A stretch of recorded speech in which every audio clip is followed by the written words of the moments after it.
ఒక్కసారి మన పిల్లలకు ఈ పచ్చడి చేసి పెడితే 2 ముద్దలు ఎక్కువనే తింటారు. ఎందుకంటే నా పిల్లలకు బీరకాయ అంటే అస్సలు ఇష్టం లేదు.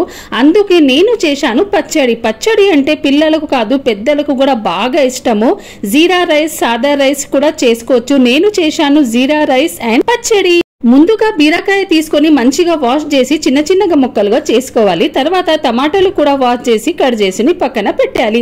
ఒక పాన్ లో కొంచెం నూనె వేసి దానిలో కొంచెం ధనియాలు, జీలకర్ర, పచ్చిమిర్చి వేసి బాగా వేయించాలి. అవి బాగా వేగిన తర్వాత ప్లేట్ లో తీసి పక్కన పెట్టాలి. తర్వాత అదే పాన్ లో బీరకాయలు, టమాటాలు వేసి ఉప్పు వేసి బాగా వేయించాలి. అవి బాగా వేయించిన అందులో కొంచెం చింతపండు, కొత్తిమీర వేసి బాగా వేయించి చల్లార్చిన తర్వాత దీనిని గ్రైండ్ చేసుకుందాం. తాలింపు కోసం ఒక పాన్ లో నూనె వేసి అందులో ఆవాలు, జీలకర్ర, కరివేపాకులు వేసి తాలింపు ఇయ్యాలి. ఇదే మన బీరకాయ పచ్చడి రెడీ. మన పచ్చడి రెడీ అయిపోయింది కదా. నేను దీనిని జీరా రైస్ సర్వ్ చేశాను. నా పిల్లలు తిని అయినారు హ్యాపీ. మీరు కూడా ఒక్కసారి ట్రై చేయండి. ఈ వీడియో నచ్చిందా నచ్చలేదా చెప్పండి. Okay, bye bye.